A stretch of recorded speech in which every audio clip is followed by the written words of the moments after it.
Hello, my name is Adriana Levitt, and I will be analyzing the Snickers campaign, You're Not You When You're Hungry.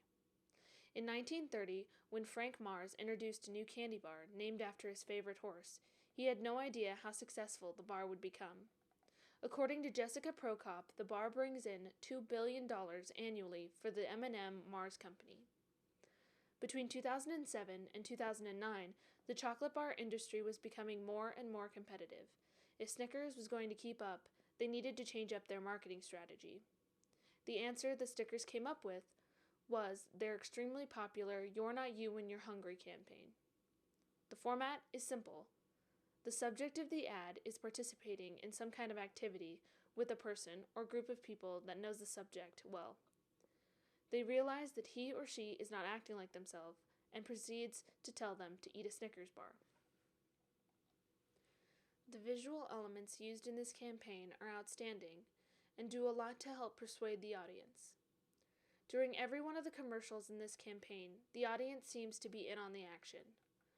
Our article from Module 1 by Ramage, Bean, and Johnson stated that a level camera angle tends to imply equality. The angle allows the audience to see the ad's message not from a preachy, I know better perspective, but a perspective that says, I know we've all been there before. The angle also allows the audience to feel comfortable with the persuasive message being made, and, in turn, more easily persuaded. Another aspect of the visual element in this campaign is the genre that this campaign puts itself in. Because your visual design argument carries the most weight, it's imperative that the audience knows what to expect when your ad comes across their screens. The You're Not You When You're Hungry campaign does this by strategically putting their campaign into the comedy genre, rather than taking a more serious tone. Their commercials entertain the audience by making them laugh, captures their attention, if only for the few minutes that the ad is running, and still manages to effectively get their message across. When looking at the visual elements of the campaign, one cannot ignore the multitude of famous faces that appeared up to this point. The incomparable Betty White and the late, great Robin Williams are just two of the most recognizable stars that have portrayed the alter egos of characters in these ads. According to our BlueSoda article, recognition directly links to consumer confidence. These famous faces instill a sense of confidence in the audience that makes them more susceptible to the argument being made. Moving on, the convergence and transmedia elements of the campaign are important, but ultimately take a back seat to the very strong visual elements. In the article by Dwyer, it states that media convergence refers to a situation in which multiple media systems coexist and where media content flows across them. Because of the world we live in, media convergence is always part of a corporate campaign, but the degree to which it is involved varies.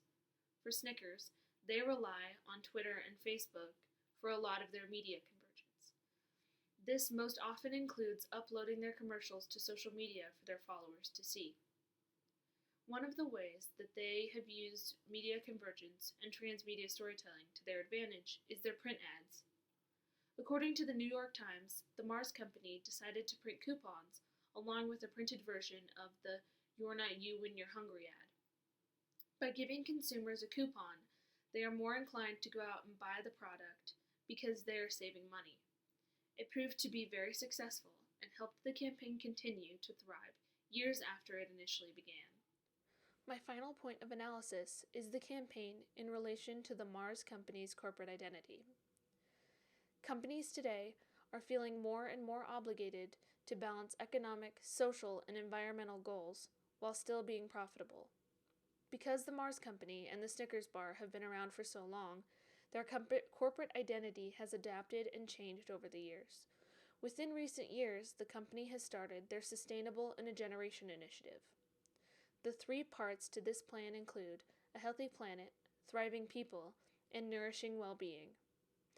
The You're Not You When You're Hungry campaign was a large part of this plan becoming reality, because in order to make this sustainability plan work, the company needed more money.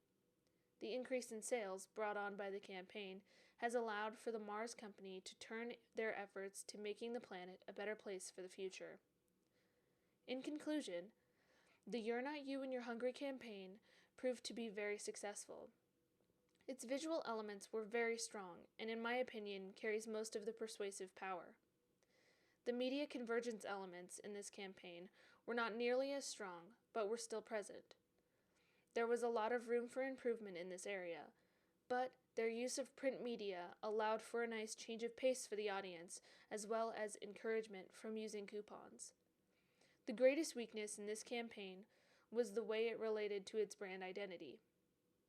There really was no direct involvement from their Sustainability in a Generation initiative, which would have helped the audience feel like they were giving back to the planet by buying Snickers bars. Overall, the campaign did its job. It persuaded more people to buy Snickers bars and made the Mars Company more money.